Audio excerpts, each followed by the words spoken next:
President Barack Obama and President-elect Donald Trump once sat together in the Oval Office.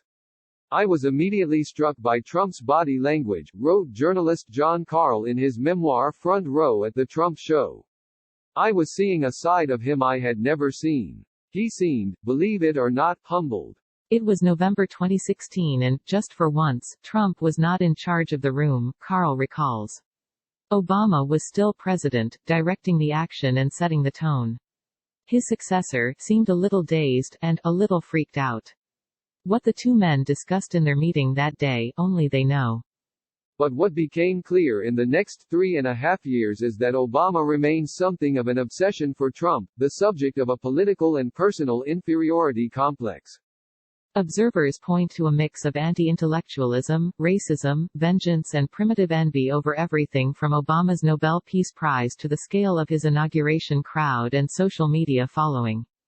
Ben Rhodes, a former Obama national security aide, tweeted this week, "Trump's fact-free fixation on Obama dating back to birtherism is so absurd and stupid that it would be comic if it wasn't so tragic." Birtherism was a conspiracy theory that Trump started pushing in 2011. He doesn't have a birth certificate. He may have one, but there is something on that birth certificate, maybe religion, maybe it says he's a Muslim, I don't know. 9 years later, he has come full circle with Obamagate, which accuses his predecessor of working in league with the deep state to frame Trump for colluding with Russia to win the 2016 election. There is zero evidence for this claim. Indeed, a case could be made that the supposed deep state did more to help Trump than hurt him when the FBI reopened an investigation into his opponent, Hillary Clinton, just before Election Day. When questioned by reporters, Trump himself has struggled to articulate what Obamagate means. Ned Price, a former CIA analyst, dubbed it a hashtag in search of a scandal. But his allies in the Republican Party and conservative media are stepping up to build a parallel universe where this is the big story and Obama is at the center of it. Sean Hannity, a host on Fox News, demanded, "What did Barack Obama know and when did he know it?" Over the past week, the channel's primetime shows have devoted more coverage to the bogus crimes of Barack Hussein Obama than to the coronavirus pandemic, and Trump's mishandling of it. Tara Setmeyer, a former Republican communications director on Capitol Hill, said, "Donald Trump always need a foil. This riles up his base because they cling to anything that diverges responsibility for anything from Donald Trump over to someone else. And in this case Barack Obama is the boogeyman of the month." Beyond political expediency, there is a more profound antipathy at work. From the Iran nuclear deal to the Trans-Pacific Partnership, from environmental regulations to the Affordable Care Act, Trump has always seemed to be on a mission to erase his predecessor's legacy.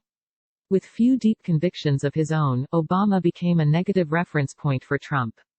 Between the 22nd of November 2010 and the 14th of May 2020, he tweeted about Obama 2,933 times, according to the Trump Twitter archive. There are a few reasons, argues Setmeyer, host of the Honestly Speaking podcast. First off, Donald Trump has a problem where I think he's just jealous of the fact that President Obama is still so admired. Number 2, I think he has a problem with people of color who are in authority that don't do the kind of song and dance that he wants them to do. Barack Obama is not a chuck and jive person of color, and those are the kinds of people that Donald Trump seems to be attracted to if you look at who he surrounds himself with as far as minorities are concerned. Third, Setmeyer points to the 2011 White House Correspondents Association dinner, where Trump sat stony-faced and humiliated as Obama lampooned the Celebrity Apprentice host's nascent political ambitions. Obama even pointed to a photoshopped image of a Trump White House with hotel, casino, golf course and gold columns. A lot of people think that this is where this all started, Setmeyer continued. President Trump does not have a sense of humor, he's not self-deprecating, and the White House Correspondents' Dinner is a fun event where people make fun of each other, especially in politics. Rashad Robinson, president of Color of Change, a civil rights advocacy group, said, "This obsession, of course, is absolutely rooted in racism. Some of the accusations have been deeply racialized, from the questioning of Obama's intelligence to talking about how much basketball he plays to questioning his birthplace and citizenship." Trump has shredded many norms, including that of presidents maintaining a respectful contact with their predecessors. He has dismissed the idea of seeking Obama's input during the coronavirus pandemic. For his part, Obama has carefully chosen his moments to condemn certain decisions or policies without mentioning Trump by name.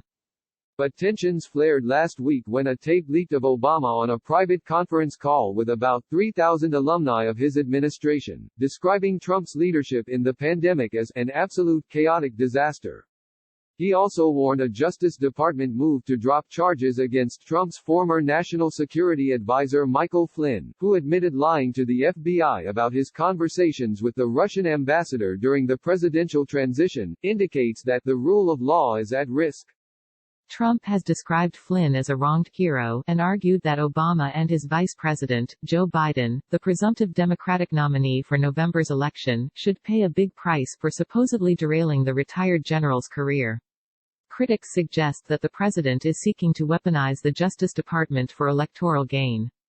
Matthew Miller, a former director of the Office of Public Affairs at the department, said, in terms of any real action against Barack Obama, he obviously doesn't have anything to worry about. But when you look at what's happened at the Justice Department with the complete politicization of that department, I think it's quite possible that they're going to be coming after people from the Obama administration, using the criminal justice process any way they can. It would be one of the gravest consequences of Trump's Obama obsession. Miller added, there's some racism there, but, most of all, it's driven by the fact that Obama has the thing that Trump has always craved but never achieved, and that's respect. I've always thought that the respect that Barack Obama gets from people in this country and around the world is something that just eats Trump alive inside. Obama issued a tweet on Thursday that contained one word, vote. He is expected to campaign vigorously for Biden, wooing voters who crave a return to what they saw as the dignity and stability of his era. But his presence is also likely to be inverted by Trump to rally his base with dark warnings that, like Clinton before him, Biden would effectively represent a third term of Obama. The 2016 rally chants of "lock her up" might be replaced by "lock him up." The 2020 election could yet turn into a final showdown between Obama and Trump, even if only one of their names is on the ballot. It will be a clash of opposites, one a mixed-race cerebral lawyer who has been married to the same woman for nearly 3 decades and publishes annual lists of his favorite books, the other a white billionaire and reality TV star who wed 3 times and measures success in TV ratings. Where one is renowned for elegant turns of phrase and shedding tears after mass shootings, the other serves up jumbled word salads and schoolboy spelling errors and has struggled to show empathy for the coronavirus dead.